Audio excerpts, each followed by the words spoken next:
Welcome back to Breakfast with Bob, our Boston Marathon edition. My name is Bob Babbitt. We are presented and hosted by Highland, Stop Your Cramp, Not Your Race, and by Polar, Chase Your Destiny. My next guest, she is the author of brand new book, A Beautiful Work in Progress. She is the Mirnavator. Mirna Valerio. Mirna, how are you? I am great. How are you? I am wonderful. Now, have you run this Boston thing before? I have never run Boston before. It's always been a dream of mine. And here I am. It's flat and fast. It's not a problem. Flat and fast, yeah. Yeah, You know, and it's just gonna be Heartbreak Hill. That's all I have to worry about, right? Yeah, that's it. Yeah, And it's not even going to be wet or anything. It'll be warm. It'll be great. The sun is going to be shining, but not Perfect. too much. Not too much. Right, okay. So, take me back.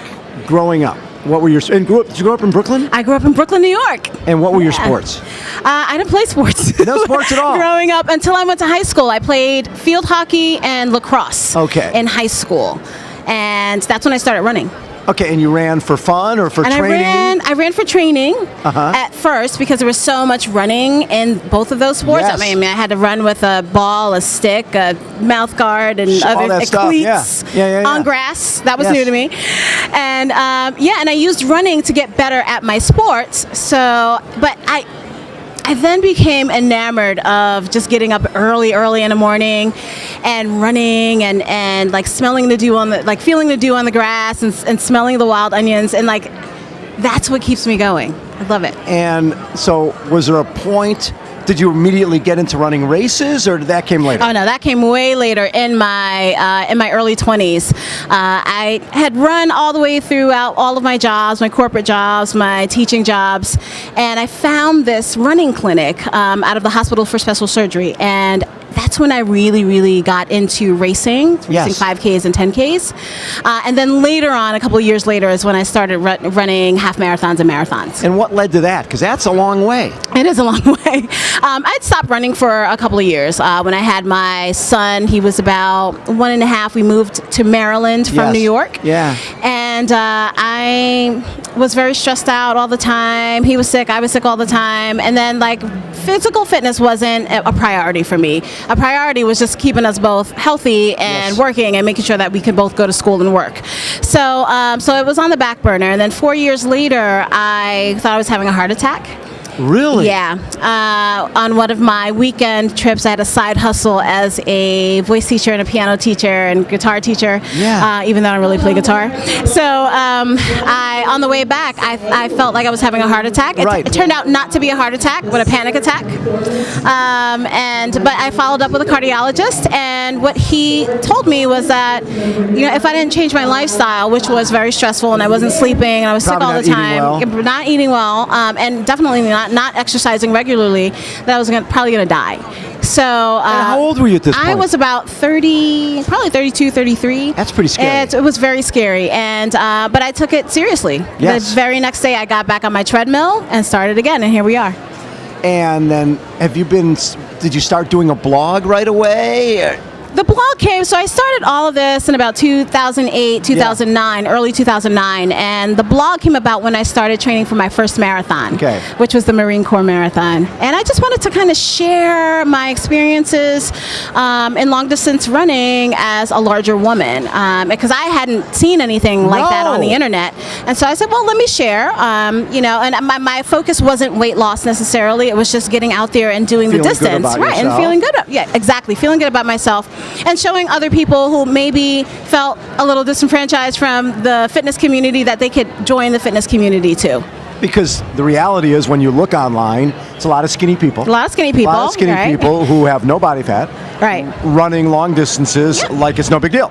And that's that's a percentage of our population. Yes, they exist, and you know what? And that's awesome. But there are other people too that want to be represented, that need to be represented, because when you see something, you believe it. When you see that it's possible, then you believe that it's possible. It's funny because with us, with our Challenge Athletes Foundation, it's all of a sudden you see an amputee running, and then you see him running fast, and then you see someone in a wheelchair racing a triathlon. So that perception changes. You were changing perceptions. Your fat girl running became something where people were like, well, wait a second, why can't that sport be for me? Why can't this sport be for everybody?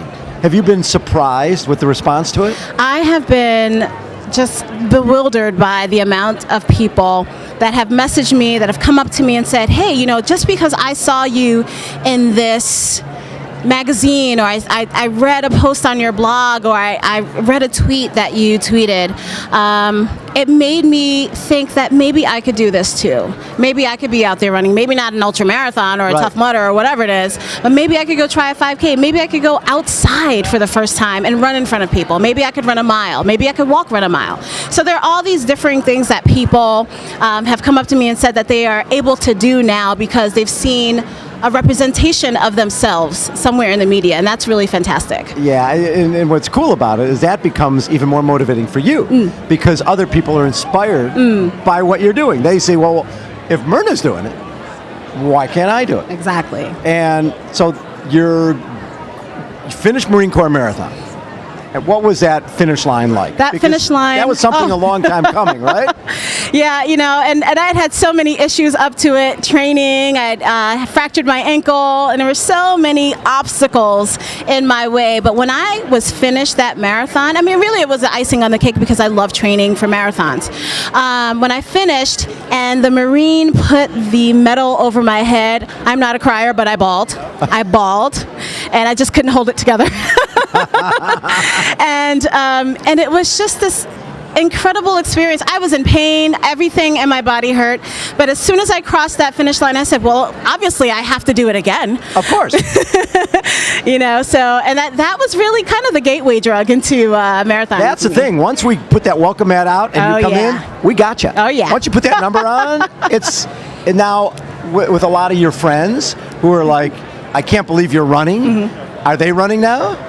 I have a lot of friends who were not runners before they met me, and somehow I coerced them, I was a little sneaky. How the Mirnavator gets people to start doing something they thought they couldn't do. Exactly. Hey, let's go on a walk. Well, why don't we just run a little bit? Okay, now you're a runner. You're in. You're in. Now, how about a 5K? Right. Let's do that. Oh, let's do a mile after the 5K just to cool down. And then it's like, you know, it's totally there in the club. And you've also done Tough Mudder. I have done Tough Mudder. I love Tough Mudder. Did you like it? I love training for it. I love the team aspect. I always kind of go on my own, but I never finish on my own. Never finish alone. You always finish having this huge community of people that have helped you. You have helped them. People have carried you. You've carried them, and it's amazing. So you've also done some ultras now.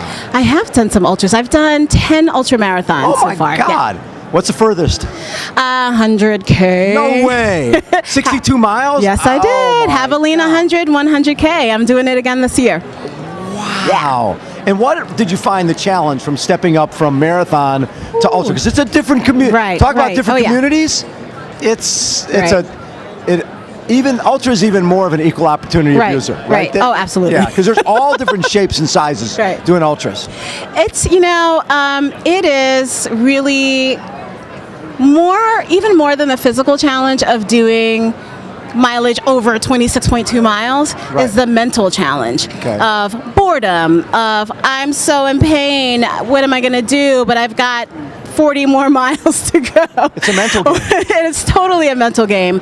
But once you acknowledge that it is a mental game and you have some strategies to combat the boredom, to combat the pain, the physical and mental pain, you can do it. And so it takes a lot of practice. It takes a lot of self-talk. It takes a lot of trying some things out that don't necessarily work, and trying other things out. It's about luck. Right. Yeah. It's about the people that you meet out on the trail, and also just kind of meeting yourself out there, and getting to know yourself a little bit better. You got a lot of time by yourself. Oh yeah. Right. Especially when you're in the dark. You learn about yourself. Yeah. Mm-hmm. What was the toughest moment for you in any of these events? And I would say, maybe having the possibility of not finishing. Yeah. And I don't care after the fact that I didn't finish something. But while I'm in it, I really want to finish. I really want to accomplish this goal that I've been working towards for so long. But when I realize that I'm not going to finish something or I'm not going to achieve a particular goal that I set out for myself, that's really tough. and it's really tough to move on from there. And that's when that practice of self-talk and your mantras come in, and knowing that I've done this before, there are other races out there, this can be a training run, or this can be a run in which I learned something about myself. So I always try to frame it in a different way. This could be a catered workout. Oh, yes, it is. Yes, right? Exactly. I don't like training much. I like going and somebody giving me a medal, a T-shirt, and a cookie, right? That's the only reason I go to this stuff. I love this stuff because of that. When you look at people who are larger, right? Who look at, oh my God, I have to climb, and then I have to descend, and that can be hard on my knees. And how do you deal with that when people ask those type of questions? And do they ask right. those And well, I'd say, look at me. You know, I'm able to do all these things. Granted, I've been doing it for a long time. I strength train. I make sure I visit a physical therapist. Yes. I make sure that I have a medical team that's always looking out for my health and for my wellness. And I make sure that I also stop running or stop doing whatever is hurting me Right. and recover. I make sure I recover, and then and then I go about my business. But I try to do the right things. I make sure that I'm in the gym doing some weightlifting and doing some body weight workouts so that I can withstand the pounding either on the road or on the trail, so that I can continue doing what I'm doing. How have you changed as an athlete since doing Marine Corps to now? Oh my God, I've changed so much. I think physically my body has changed a lot. I'm a lot stronger than I was. I recover faster. But I'm a person that now more than ever, that I'm a person that knows that I have mental grit, and that despite being in pain, despite being really disappointed in myself, despite what other people think of me or what they might think of me, I can still do it. And that is something that's transferable throughout everything in my life. Sure. I love the fact that I think you were on the cover of Women's Running Magazine. Yes. Right? You are a model for Skirt Sports. Right? For the wonderful Ambassador. And for the wonderful Nicole DeBoom, right? Yes. So you have been embraced by the running community, by the real shakers and movers in the running community. How does that make you feel? It's really cool. I still, every day, I have to pinch myself and say, is this really my life? Is this really happening? Did I just get the cover of a major running magazine? Because that was not ever why you got into on my radar. No. Yeah, that's not why I got into it. But it's really cool that I get to represent a whole community of people that typically have been underrepresented. Right. And I love being the face of that. It's a really cool thing. This collection of Highlands athletes this weekend, all teachers. You're a teacher. Yes. What, from your accomplishments as an athlete, what do your kids that you teach take from that? I think the single most important lesson that they get from watching me do all my craziness is that no matter where you are, who you are, what you've been doing, if you work on something, and if you work on it with a plan, if you have smart goals, if you have a community that supports you, then you can do anything. Anything at all. Do you have a time goal for Monday? I do have a time goal, and it's I've never been able to do sub 6 hours. That's a good goal. That is my time goal, and I've been working with Coach Mike. So Coach Mike is very good. I'll actually be able to do it. And the Mirnavator, where can people get your book? You can get my book on Amazon. Love it. And on and any other booksellers online, or you can get it here at the Expo. If you're here in Boston, if you're here come in Boston. join us. Love it. Hey, Mirna, thank you so much for taking time. I love what you bring to the table, and there's a lot of people out there who feel they can't do this, that this is not open to them. But I say we're an equal opportunity abuser. This sport is for anybody, right? It totally is. Bring it. Yeah. You come out here, we'll abuse you. Not a problem. Thank you again. Thank you. And again, the book, a beautiful work in progress. Mirna Valerio is the author. You can get it anywhere. My name is Bob Babbitt. Breakfast with Bob Boston Marathon Edition, presented and hosted by Highlands, Stop Your Cramp, Not Your Race, and by Polar, Chase Your Destiny. Hold on, everybody. We will be right back.